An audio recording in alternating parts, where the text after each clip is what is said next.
everybody, it is Thursday, and we are Trekker's Delight. I am Marie Brownhill. I'm here with Jermaine, Jason, and Keith, and we are going to be discussing Lost in Translation. No, not the movie. Not the the Strange movie. New Worlds episode. Uhura gets to shine. We get another surprise guest star, and we all have feelings and thoughts on it. And beautiful bean footage.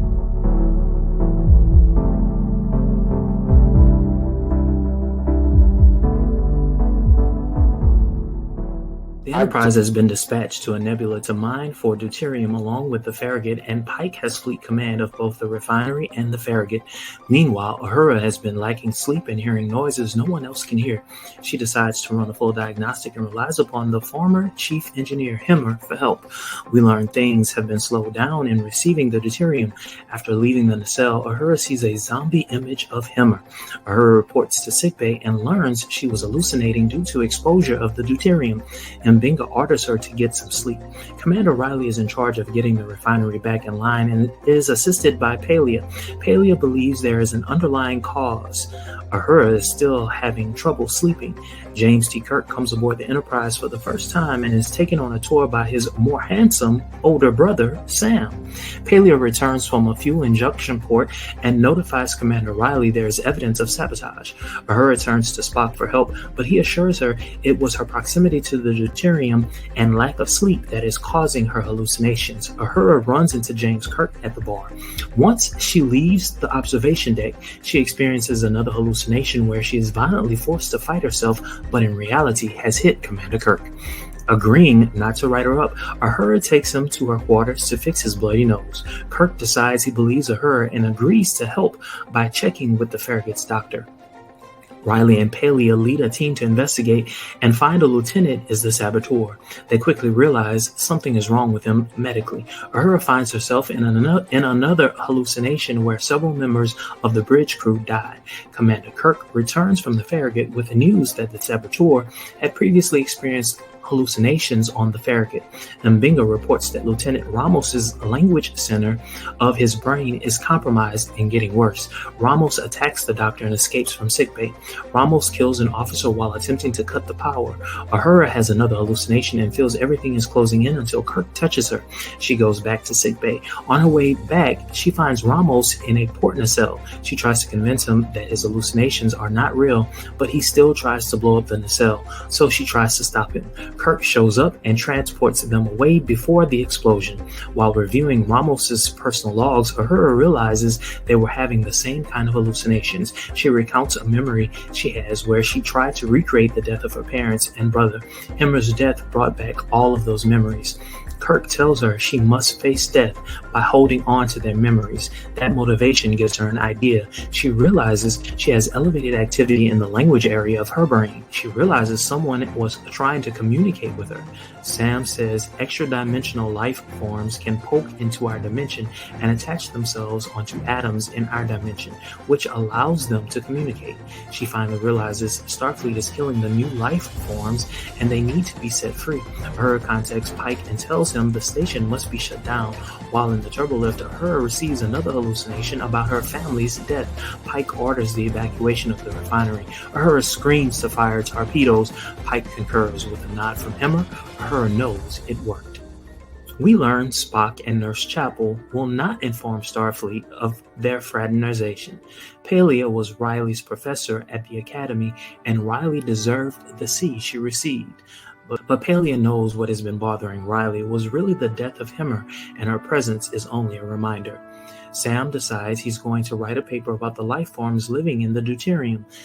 Sam tells Jim he is proud of him, but Jim can't seem to respond in kind. Jim and Spock meet for the first time and are introduced by Uhura.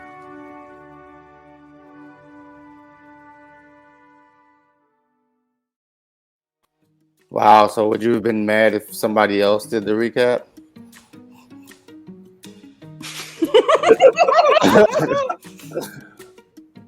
I'm just saying. I'm not gonna lie, that was gorgeous. Yeah.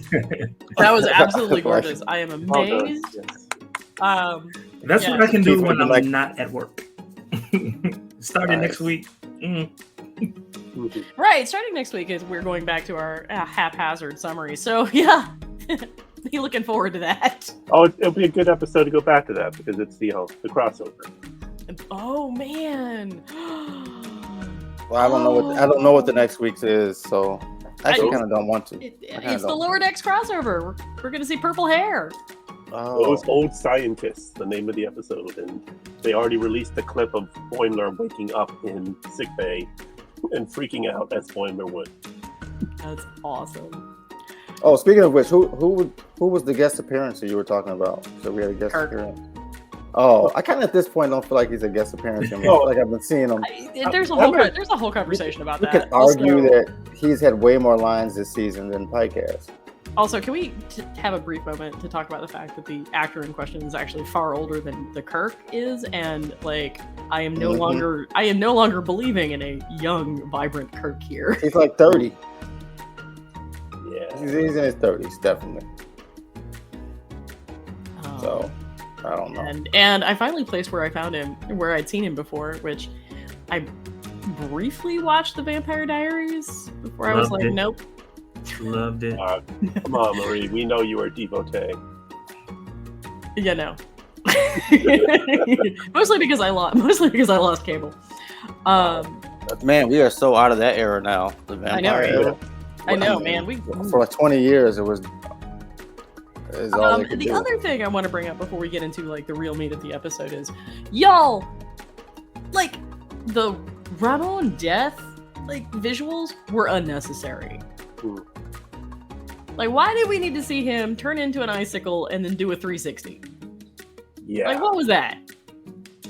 Like, I'm vibing with the episode, and vibing with the episode, and vibing with the episode, and then, he gets blown out. I'm like, oh, okay, we're going to move on. No. We have to have a loving CGI recreation of his death. I'm like, that was unnecessary. Yeah, thanks, Jermaine. Yeah, there's the thing that I always talk about, how they always they freeze. They go out in space and just freeze so fast.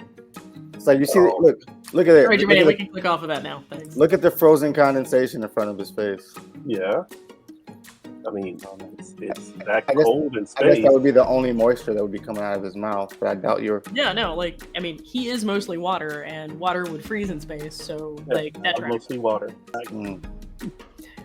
That tracks. So, but yeah, I was just like, why? Why? This is so weird. Yeah, we were fine with just seeing him getting blasted out of the nacelle, and I feel like somebody needed extra time in the episode. It was a short episode, and it was so much that they put in there, right? It seemed like it was slow, like they were just like. Yeah, like started a little earlier.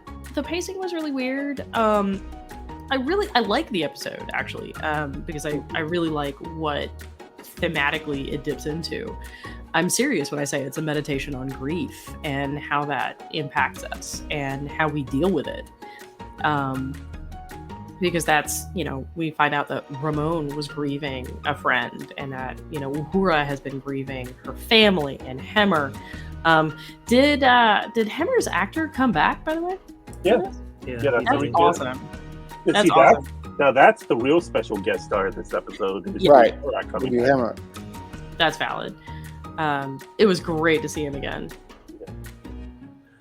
Well, one other extra bit of subtext on grief: the name of the nebula is Bannon's Nebula, named for the significant Osanavia who passed away last summer. So this was them honoring him and sharing their grief with Melissa. Because she passed away before she went into filming season 2. She's written a beautiful essay on what that was like. It's the layers of grief and everything that's in this episode. I feel like Star Trek has had a lot of these episodes. I don't want to say a handful of these episodes of some other beings trying to communicate and it causing a muck amongst the two. Like Night Terrors, TNG. Season 4 of Discovery. Season 4 Discovery. The whole season pretty much. Yeah. I was gonna say, we had a little bit of this. Charon of Discovery, a ball of Charon or something. A bowl of Charon, yeah. And we also had a little bit of it in Enterprise too. There's an episode where Hoshi gets contacted by the telepathic alien and nobody believes her. And there were a lot of moments here that brought that back to me. I was trying to think of an Enterprise one, and I guess that would be one. They figured out pretty quick what that was, though, right? That was it takes an entire episode, right? That's like when she went down to live with the thing, with the guy. Yeah, he wanted her to live with him. Yeah, and she said no. But Right. yeah, like, and what's interesting and what's very, very different about this is that nobody believed Hoshi. Mhm. They all thought she was nuts. And while everybody is pretty convinced that Uhura's nuts, they're still willing to go along with it. They're willing to have that conversation with her in a way that we didn't see with the female characters in Enterprise, which I think. Well, usually in Star Trek, somebody says, "I saw something." They're like, "Oh, you're just tired." Well, which, like- to be fair, Oh, to be fair, they run into crazy shit on a regular basis. So they should have their like crazy shit antennas on. Be like, "Oh, is this some crazy shit about to happen? Let's dig deep." well, as Janeway said in Voyager, that's just part of the job. Right. But Voyager itself had a few episodes like this because you had the one with the void aliens that and also species 8472 contacting Cass, and then that one episode where 7 of 9 was the only one awake and everyone else was asleep. Her hearing things and imagining. But she was just kind of going a little nuts, right? I think was it called One, the episode? She was just alone. Her and the doctor, right? Or did the doctor have to go to sleep too? no. I mean, are we talking about a night in sickbay? No, that's Enterprise. No, they spent like Oh no. Yeah, they had to spend like months. She spent like months by herself while the crew was asleep. I mean, Data had one of those. Data did. They're always trying to contact through Data. And then there's another one where it was like different systems kept going haywire on TNG. And it was like some entity going through different parts of the ship to try to find a way to communicate. Don't remember what that was though. Well, there was the next phase, the episode where Geordi and Ro died, and they're trying to go through the ship, getting everyone's attention because they were still alive, just in the layer of subspace. Right. They kept just leaving behind residual particles of Tetrion, something, whatever Data kept saying. And well, Enterprise did that as well too. So, quick Anyway, question about this episode. particular episode. In terms of, this is going to be real quick. In terms of Spock and Chapel, are we betting people? Are they going to stay together for the remainder of this season, or will it end by episode 9? I think they'll probably end it because if they don't want to tell people, they can't really do anything because people are going to notice anyway. Can we have a conversation about that whole like Schrodinger's relationship nonsense? Because I'm sitting there like, what the hell? Well, I agree with Chapel that they don't need to start talking to Starfleet just yet. Yeah, there doesn't need to be paperwork involved. Right, but also like, I mean, are we just not going to tell everybody? Because I sort of feel like everybody's going to know. I mean, because that was a very intense trading chess game. I like how in my head I was thinking that's not exactly how it works, and then Spock said that's not how it works when he was talking about the superposition of the other cat. Yeah. Mm-hmm. The superposition of the quantum something or other. I was like, that's a lot of words that make sense. Mm-hmm, sure. Basically, she polarized it as being something that may be or something that may not be. Quick question for you. Do you think that in the upcoming Academy series, do you think that we're going to see Pelia? I would hope so, but Yeah. I think it's going to be set in the... Well, she could be if she's still living in the 32nd century. Because this is going to be a direct spin-off of Discovery. Are there any lower deck people on Discovery that you would want to see? Technically, Tal and Gray are lower deck people. Well, no, Maybe not. it's Tilly. Right now, it looks like it's going to be Tilly's show. Right, she's going to be like a teacher. Right. She's not I a am so lower excited decker. about that. I really want to see like what shit show occurs. Like, because it's gonna be a shit show. All right, Yeah. like It's not going to be as good as Lower Decks. no. I think it's No, gonna be she just needs with the fantastic. drama But I with her. yeah, Oh, like I think character. that I think it's gonna be like an absolute shit show. Like watching Tilly try to navigate students. Because I mean, back me up here, Jermaine. But teaching is hard. I think by the time you get to that level, it's a lot easier because you're not dealing with hormones and well, you're dealing with some of it, but Yeah, you shouldn't be dealing with. extreme. It's like when you go to college, you don't see as many disrespectful people in the classroom as you do in high school, elementary school. I Not teach usually. graduate students, and I can tell you, I've had some Really? really disrespectful, drama-filled individuals. Because I didn't mess around any of my classrooms in college. Like, Yeah, that might be like an age thing, Jason, because what students do today, we definitely didn't do when we were. well, I'm in elementary school and high school. I messed about, but like in college, I was like, this is a whole different game. I doubt what you consider. Look, if you lived today, number one, you would be in shock. Number two, the things that you did, they wouldn't even respond to. I am living today. Is this under You said you if I lived starting today. shit? Like, is that what that is? You said if I lived today. As a kid. Oh, okay. I mean, yeah. I mean, I made jokes and stuff in class. I wasn't a delinquent, you know. I wasn't about to start fights with the teacher and shit like that in class or other students. Well, we have that. Right. I had people do that in my school.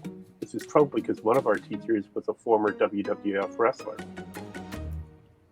Well, tell him to watch himself because they're gonna throw him in jail real quick as soon as he touch one of them kids.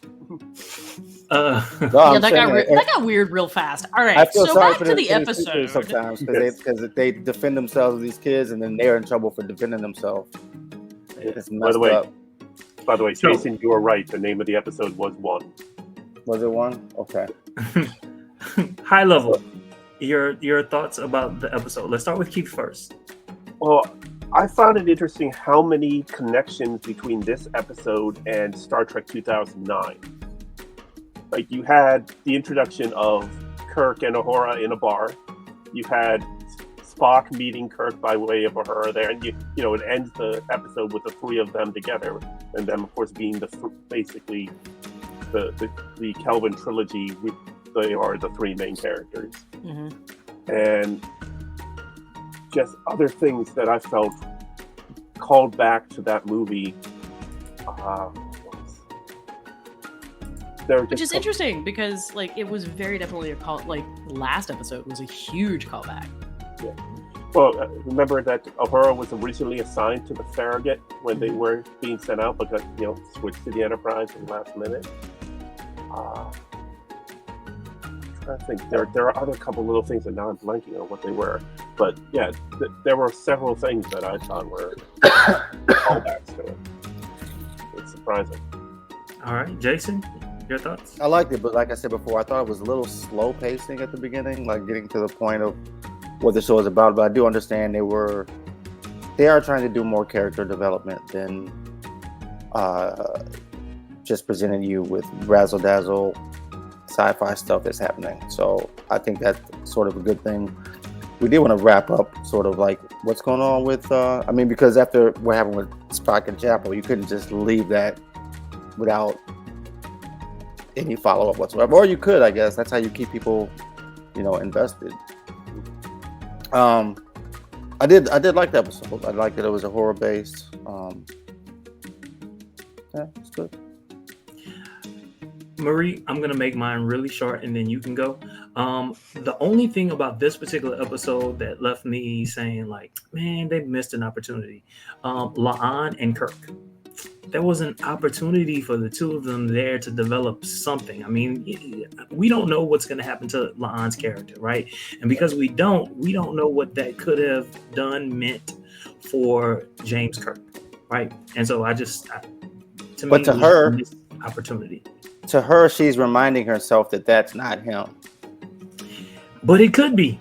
But If she tried, she walked away, even though he asked for that drink. She just walked away. But is it, in a way, is that like your dog dying and getting another dog that looks exactly like it? Sort of like replacing? It's like, the same person. But it's not. It's not, but it's the same person. She knew who he was, just like he knew who she was. He was like, well, I mean, he knew James. who she was because she called him. Right. A great place to start. I think La'an is just deeply awkward. And I think she's still kind of grieving the Kirk that she knew and, had a bit of a relationship with, right? Like, whirlwind though it was. I think it's really hard to just kind of make that transition, because on the one hand, he has the same face as the person she cared about, but on the other, he had vastly different experiences. Mm-hmm. And that made him a little bit of a different person, I think. And I think it might be difficult for her, especially if she's still processing, because, I mean, God knows she's not allowed to talk to anybody about it. So yeah, I would be processing like what happened. I think it would be very difficult to just jump into that drink. But what does that do for character and storyline? So Kirk meets Khan and has already had interaction with one of his descendants. I think that's also part of it. Right.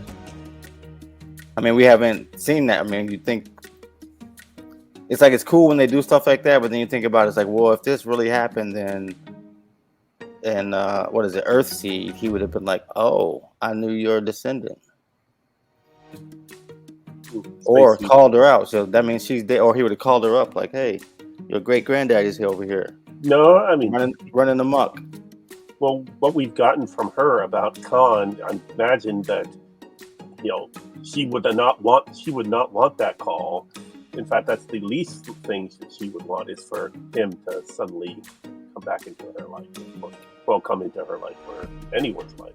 Marie, your thoughts? I stand by my comment that I think this is a really sort of complicated, messy situation for La'an, and I don't think La'an has the emotional resources yet to do that. We've seen a lot of growth out of her, especially in the courtroom episode, whose title is escaping me at the moment. But yeah, you'd think I'd remember, but no. We're starting to see some of that and some of those cracks in those walls, but it's a process, and I think it's a process for her. And I suspect we'll see some of this come up again.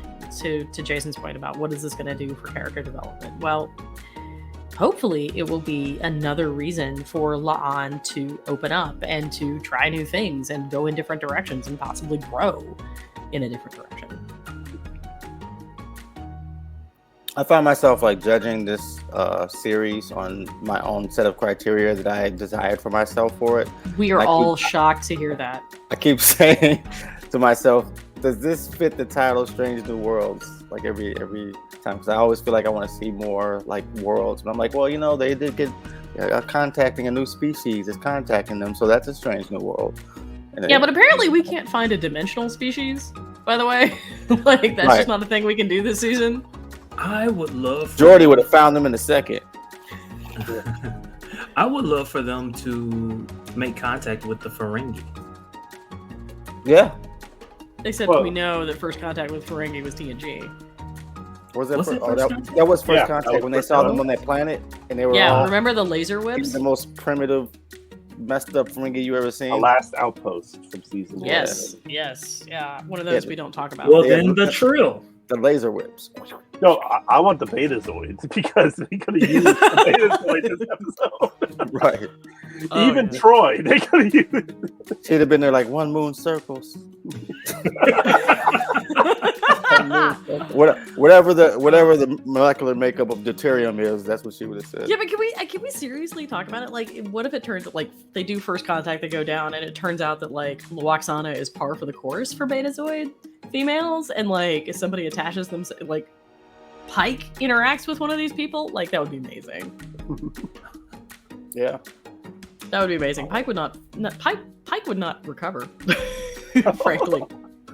Well, how long do Betazes live? Is Loxana? Well, it would not be alive? Loxana, obviously, but I mean, we would guess 120 years or so. It's extended. One storyline that I forgot to mention was the storyline between Sam/George and James. And Kirk. Yeah. So, Haters gonna hate. It's funny. Sam is one of those characters that we only got a brief mention of, right, in the original series in Operation Annihilate. And we don't see him. He's and his wife are dead. That's it. And then, he has they have a son who gets taken on by Kirk, and then we never hear about him again. Yeah, you're going to live with me now. Never see him again. Right. Like, are you going to put him in your closet? Because, bro, you do not have much of a closet. I know. But I didn't even know that was on there. I honestly would really, really like to see more development of Sam. And, but I kind of get it, right? I kind of get what they were going for here, but I don't think there was quite enough groundwork laid for it. I feel like that it's funny because it's like brother tension, but one of the brothers is like in this fight, and the other one's like, "What are you talking about, dude?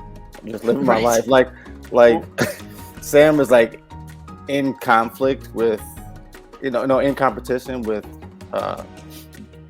Jim, but Jim's just in competition with himself. He's not even thinking about trying to win anything but himself and Starfleet. I think there's... I'm sorry, Jermaine, you go. Except that he kind of looks down on his brother's profession, which I thought was nice. I thought that was really, really nice because what it does is it sets up a dynamic between the two of them that might be inescapable and gives us more tension between the two of them. Yes, they're brothers. Yes, they love each other, but that tension between the two of them is there. And there's tension between me and my sister.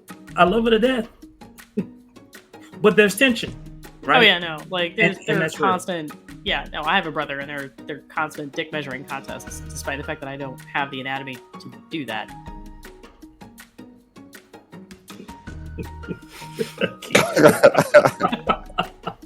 I don't even know why I'm laughing. Mostly because I just broke Keith. My bad. But oh, you broke Keith, huh? Sam needs to be worried about. Staying away from flying jellyfish, and it'll be okay. I feel like that's always good advice. And there's a sci-fi movie about flying jellyfish in the offing, I'm sure. It's gonna be jellyfish NATO. Oh my god! Arrival. Good call. Arrival was a good movie. Yeah, it's good. But yeah, another interesting dissection of what is communication and how to see things from a different way. Right. Except that more is message of time. But I've always felt with Arrival that those aliens would have been smart enough to communicate with us better than us having to figure out what they're saying. You know what I'm saying? But whatever. Actually, that's one of the things I really love about this episode. Because there's this whole conversation about,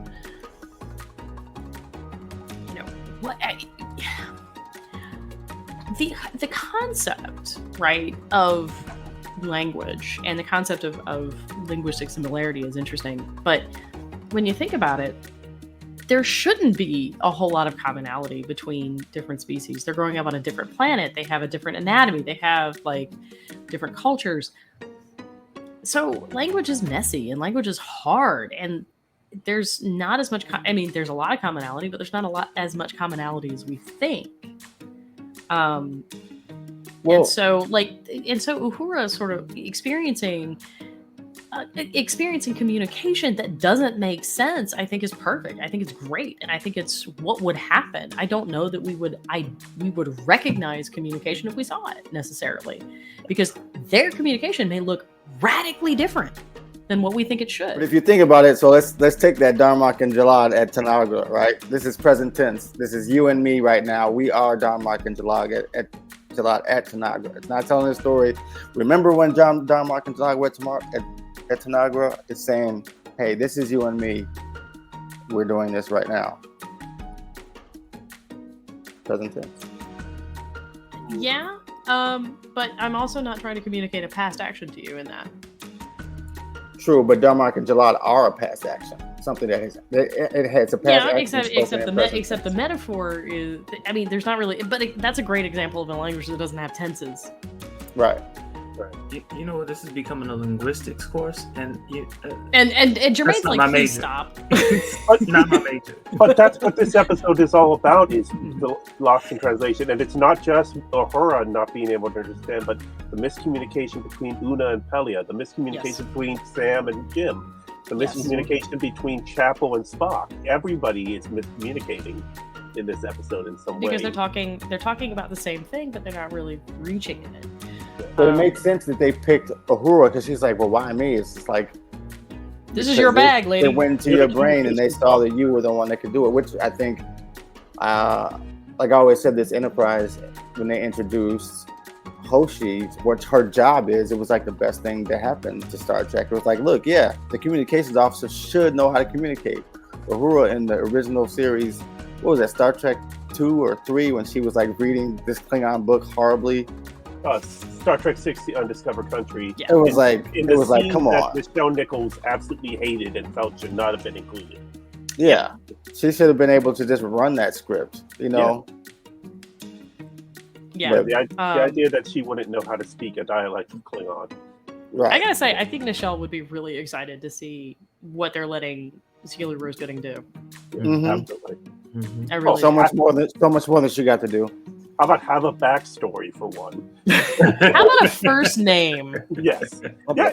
Another thing. Yeah, she didn't get a first name until 2009. So. Right. What I love though was I love the power of memories that we were able to see in this particular episode, and how memories themselves, memories that a person creates, even though it never actually happened, she created a memory. And it became something that these aliens made her experience. And I loved that because there was pain attached to it, but there was meaning also attached in terms of what the aliens were trying to get her to understand. And so I loved what they were able to do in this particular episode as it relates to memories. I think that goes to sort of what Jason was talking about. It does. But it wasn't expressed. Right. Like the whole conversation, like looking at the emotional reality. Because when you don't have the words to communicate, what is your commonality? And the commonality is we all feel, right? We all experience grief. We all experience love. We all experience anger and frustration and all of these things. And so they used those as a method to communicate, but also it's a great meditation on grief and how it impacts us. Because one of the things that Uhura talks about is like she allowed her grief and her pain to take away even the good memories. I mean, that goes to say, like, when you talk about Troy, I always wonder, was she ever useful? Because all she ever said, well, she did often let them know, like, they're afraid. They're confused. If you get us blackballed by Marina Sirtis. We love you, Marina. Not that I don't like her, but we think Troy is useful. She was an empath, so it was all about emotion. On the surface, right? I really like her, but if you go through and watch the episodes and how many times they asked her something, she was just like, it could be either way. Like, no, I mean, it's not really weird. Until second. I mean, and I think she'd be the first to acknowledge that it's not really until seasons like 6 and 7 that they actually give her things to do, and let her be significant and not just like a victim of things. I guess my distinction. I guess my whole point was that what she did always try to relay is what the emotions of the people were. So that would be like the basis of what the communication is. Another point that happened in this particular episode was Uhura was in the middle of her hallucination, and she does this. Yeah. You hit me. Also, like, can we say how much I Which love game that is she got to this? smack him? Like, Yeah. And he was hitting on her. I mean, come on. I know. That's And, just how like, he talks. That's just how he Well, talks.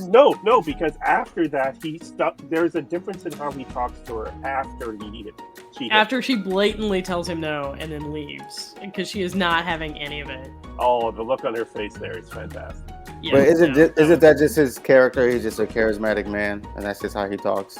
Yeah, but the point was there was no charisma. Like, that was not what was going on. I have been in that situation. I have been sitting at the bar and been like, he's like, you sat next to me. And I'm like, no, bitch. I sat in an empty seat and wanted a drink. Mm. This does not mean that I want to talk to you. Touche. Mhm. And she was very much giving off the, I don't want to talk to anybody. I'm having a real rough day kind of vibe. Now, I'm grateful as far as the story goes that he was willing to pursue that. But it's a little creepy that he followed her from the bar. Or was he just leaving? No, he was following her. No, I'm just saying, like, or was he just leaving? Or maybe he saw someone in distress and just felt like, you know what? By the way, how is nobody in the hallway? Another good question. Right. Yeah. Usually there's just random people walking around. I mean, Actually, on Strange New Worlds, there's usually not a lot of random people walking around in the hallway. I mean, they've got to use their budget judiciously, guys. I mean, they have that giant AR wall. that could be remnants of COVID too. You know, they're Mhm. still under some of the restrictions when they were filming, so they couldn't have as many extras in certain scenes. Yeah. TNG and Voyager always had random people in the background walking. Yeah, sometimes Corridor. people in regular 1990s clothing too. In fact. But yeah, like, but I do have real questions about like why he was there. Yeah, no one else from the Farragut came over, and then after he had his drinks with Sam, he stuck around. He didn't go back to the Farragut until I'm later. like, do you not have things to do? Or maybe he went over to see his brother, you know? Well, Yeah, but his brother very much did not want to see him. So like, is he just tooling around the Enterprise looking to pick up some tail? Like, I mean, yeah, his brother ditched him, and why is he still there? and I want to go back to that for a second because I think I think you pointed this out, Keith, about how just fundamentally disinterested he is in his brother's life. Like, he doesn't even pretend to care, Yeah. Well, and that's crappy. Well, just the fact that Sam became the bigger man that came up to him and said that the Farragut is lucky to have you. The reaction to that should be Jim saying, and the Enterprise is lucky to have you. But no. Because I think it Sam, would have been like, really one of the- nice. Go ahead, Marie. No. I think it would have been really nice if they saved Kirk and Spock meeting for like the last episode of the show. Yeah, that was a little weirdly shoehorned in. I'm not gonna lie. Well, what's funny is with Spock coming in to clean up after Sam's mess again. Yes. I know they already mentioned that. Like, get back around. The one thing that I've noticed, especially this particular season, a little bit in the first season, but especially in this particular season, they use Spock a lot for some type of emotional resonance for us, and I'm getting a little tired of it. I don't know about you. I'm not gonna comment. He's the most developed character. In I mean, we all- know Jason hates him, so Jason does not hate Spock. I don't hate them. I hate what they're toying with what the character should be and what they're just like teetering him on this emotional. I don't know. They did that in the original They series teeter on. too, though. But they did it with so much less and so much better. Less is more in the next case. Oh no! You know, it was more subtle. It was like Bones would say This side of something. paradise? It was like Bones would say something, and then his eyebrow would raise. You know, it was very moments here and there. That whole scene. You know It's what? great. That is something that is missing in this particular episode. Not episode, but in this series. There's no bones to Spock. There's no Right. one who's going to challenge him in a funny way. You And know I what? was And hoping that's what Pelia would be. I think that's why they are. I think that's why they're writing it into the script for him to bring it out for all these other reasons. When basically Bones was the one to bring it out every once in a while. That was like his purpose when it came to Spock, literally. So now we don't have him there. We don't have that balance between them. We don't have that struggle between those two people. And so now it's just coming out in these other ways. It's just kind of like feels a little forced. I think you hit the nail on the head, Jermaine. Yeah, I just want to see more of her. And I didn't think they did her character justice. Wait, more who? Chapel? Pelia. No, Pelia. Hell yeah. Oh, Pelia. Like oh, 100%. Like, I mean, the way that she's not backing down from Una Chin Riley, the way that she sees directly through what's actually going on. And I gotta say, I really loved the acknowledgement that it's not super easy to move on from the loss of Hemmer. That was really nice because we don't typically see that. No, we don't. And there will be a couple of implications, but like this was such a centered part of the narrative of, you know, Hemmer being missing, and it's obviously hard for Uhura to interact with Pelia for the same reason. And there's a reason that we have that sequence with Hemmer, like Uhura watching the Hemmer video juxtaposed with Pelia, so because that's the lead in to Una Chin Riley and that conflict, which is really great storytelling and really great plot balancing.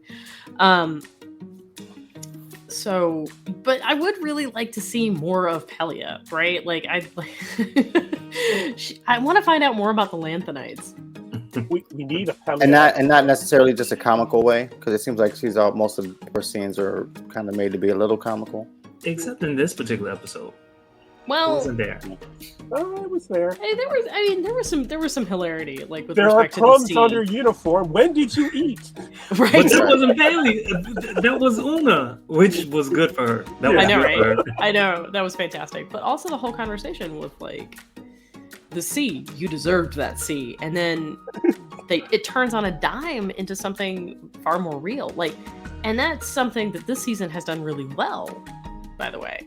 Like, for example, Charades is an episode that should have just been about weird Vulcan hijinks, and that's not what they do. Dude, but as a teacher, do you remember what grade you gave somebody 5 years ago? Yes. I don't. Like, And you remember every probably paper you read? It's different. I'm assuming it's different between Marie and myself. I taught 167 students, and I'm grading every single day. So Right, no, and mine is very different, right? Because like I'm grading, once a week or once every 2 weeks, depending on what it is. It's a longer assignment, but and I have fewer students. I mean, I thought it was weird that she'd be like, "Oh, it was sloppy and all this." And it was like, you really remember that person's paper? And it wasn't a great paper. If it was a great paper, like a phenomenal paper, I understand that. But Yeah. just like a mediocre All right. paper. Let's have a conversation about this, because I love that you brought this up. I guarantee you that Una Chin Riley showed up and was memorable in class, because I guarantee you she was that obnoxious student that was going to try to catch you in being wrong and who had to be right at every single fucking time. Sorry, I've had one or two of those. Plus, and it's funny because I was that kid. Plus, I was that kid. So I you were- want to apologize right now to all of my teachers for being that obnoxious. Yeah, I was that obnoxious too. Yeah. If And you I had remember a child, those. there was if you had a student that all of a sudden was the first officer of the ship that you serve on, you probably would go back and look her up. Could be. Look up what she did I think I would have in your remembered. class. I think I would have remembered Una Chin Riley, and I think I remember both the very great students and the very crappy students. Not a lot in the middle. Not in the middle, right? Yeah. Be remembered one way or the other. Don't be And mediocre. I don't know, Jermaine. You may not remember any of them, but that's general. I remember I faces. mean, like, forget these names. kids. I think Yeah, she I don't might- remember names either. I remember papers though, which is bizarre. And I get the vibe of Pelia that she remembers Una for that paper and other things, but she remembers Hammer just as being there. I doubt that she would remember what grade she gave Hammer. I got a question about how you feel about the progression, because this is actually the first Star Trek that we have had that doesn't have a character focus. Like, for example, You mean a main character? like a main character focus. That's what I mean. Not like it doesn't focus on any characters. It doesn't have like TNG was Kirk, Spock, and whatever that guy, Doctor guy, the Doctor guy. Doctor guy. But what I'm saying is, like, it's not, well, it's one of the first ones that isn't centered on the captain. You know, Discovery was like the first one that isn't centered on the captain. But it certainly had its favorites of who the main characters were gonna be on the show, like every week. But this one doesn't have a focus on the captain, which is weird because we got the show because everybody liked Pike on Discovery. So we're like, let's make a Pike show. I don't feel like. So I'm just wondering how you guys feel about that. It was the trio. It wasn't just Pike. But Pike obviously was the one we got the most of. But we seemed the fandom responded to all three of them, Spock and Una as well. Yeah. But, I'm just But I wondering. think Jermaine actually has made this point several episodes ago, where that Strange New Worlds is really great at balancing the ensemble cast in a way that we haven't seen in a while. I will say this though, I was disappointed with how they handled Una's character at the very beginning of this particular season. Yes, there was an episode that was about her, but was it really about her? And what I mean by that was that the action was about her, but we didn't see a lot of her in terms of her dialogue. And I had a problem with that. And I still have a problem with her particular character all throughout this particular season. I feel like her character is just a background character. I feel like that too. I often compare her to Riker, and what we get from Riker is a strong character in the show. And like you said, we got an entire episode about her, but it really wasn't about her. It was just like about this idea of should this person be prosecuted or not. It wasn't. We didn't really get much of her as far as character and who she is. So I do feel like we're lacking as a number one, as a first officer. But one reason why we are lacking as a first officer because we're also lacking in a captain in this season because we're getting so much of other characters. We're not getting a lot of Pike at all. I kind of respectfully disagree, though. Man. I mean, you knew this was coming. Like, you knew. But I respectfully disagree because I think we've gotten some really concise, tight characterization of Una. She has that amazing speech. Maybe today we got more from her today than we. No, she has that amazing speach when she describes what it was like to grow up on a colony and when she and her parents were making decisions. We also get that great sort of characterization that we see today, and it's concise. It's kind of like T'Pring last episode, where T'Pring does in like 3 sentences, just kind of destroy Spock. But it tells us so much about T'Pring and what she's looking for and why she's frustrated. But we don't get. I don't feel like we get a captain first officer relationship much. I mean, we see a lot of walk and talks with them, you know. But not in like situations, not in dangerous situations. Like they're not a team together handling the problem. You know what I mean? Even Chakotay and Janeway were always like kind of a team handling the problem. Well, they had difficulties figuring out how to work out Chakotay. I mean, yeah, right. It took them probably 2 seasons to figure that out. I think it took them. It was fast. I think it was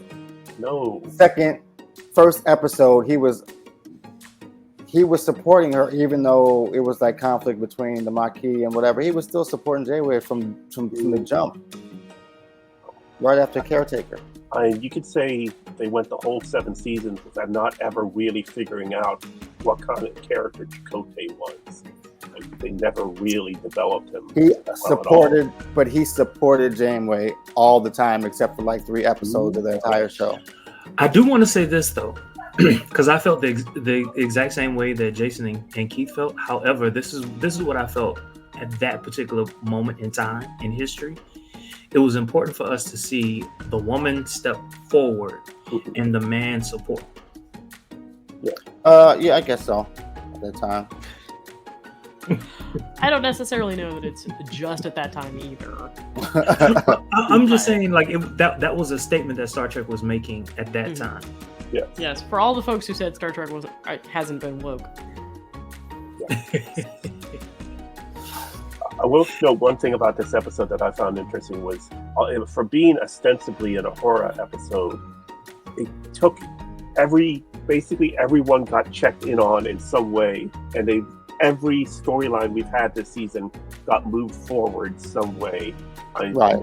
The brief scene of Spock in Chapel, the brief discussion of the fact that this nebula is near Gorn space, which keep on calling back the Gorn threat that they've been hinting at since the first episode.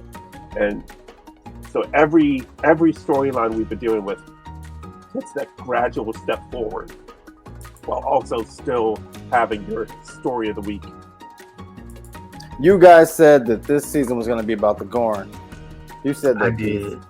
I did too. Did they not just reference the Gorn today? They referenced it, but I'm just saying 5 episodes in, 6. How many are we in? 6 episodes in. There are only 4 episodes left, but we do know there will be Gorn appearing at some point. And there's no real long arc, is there, for this? Yeah, there is. You feel like there is for this season? I don't think it's. I mean, besides kind of on the back burner besides, because we've been focused on sort of like slice of life, day in the life kind of stories, but it's very much floating around back there. Like, we care about this particular gas station because it's near Gorn space, and in the event that we need to take on the Gorn, we're going to need deuterium, I guess. I guarantee the Gorn aren't going to care about killing those little deuterium flies. No. But then again, we don't know that the Gorn use deuterium. We don't know much about the Gorn, except that they're like aliens from Alien. They swing really slow. Oh, that was just that one Gorn he was talking. It was a city. As it turns out, Kirk was fighting a geriatric Gorn. On his deathbed. That was his last wish before he died. Oh my god. That Gorn had arthritis. He got knocked out. Like, hold on. Hour mark. We reached the hour mark. Do we have any final thoughts? Well, I do find it interesting that Syrian brandy is medicinal in the original series, but it's at the bar here now. And it's a different color now. Didn't notice that. Color. Well, we just blame that on different cameras. Is that what we're doing? We all make excuses. We all make excuses. And blame it on frame rate. Blame it on the frame rates. There was different frame rates back then. All right. So next week we will be doing the crossover episode, the much anticipated Lower Decks crossover episode. And if you are attending San Diego Comic-Con, you will get to watch the episode a couple of days early because they got nothing else to show at San Diego Comic-Con. Right. Because 90% of the studios are not showing up. Right. And also bear in mind, do not cancel your streaming services quite yet. That has not been called for. Yeah. Stand with the actors, stand with the writers. They're not getting their fair share, but Hollywood CEOs are holding too much back. Would canceling your services not be standing with them? They have asked that you not cancel the services because they would see it as evidence. They felt that CEOs would see it as evidence of the streaming service need to use less writers and less actors and could do more AI, do more with less. The point is like if you're watching the streaming services, there's value there, and that value is derived from the labor of the actors and the writers. Right, but if they're not working, then I figured standing behind them would be boycotting it. But they have asked that you not. There was a letter going around explaining the economics of it and how you don't want the Hollywood executives blaming the writers for when they end up canceling half of the stuff on streaming, and they'll point to, look at how many subscribers we lost because of you. Right, and Well, that's that's not the what we point. want to do. So, all right. So, same Okay. bat time, same bat channel. Yeah. Awesome. Get your Prodigy toys and let them know that you support Star Trek Prodigy and should be picked up. Right? Prodigy love. 28,931 signatures. And aren't they up for an Emmy? Yes, they were nominated for an Emmy. Card was nominated for 2 Emmys as well, and I believe there was one other. Not sure. Yeah. So yeah, go buy your Prodigy merch. Show our support, and we will see you next week.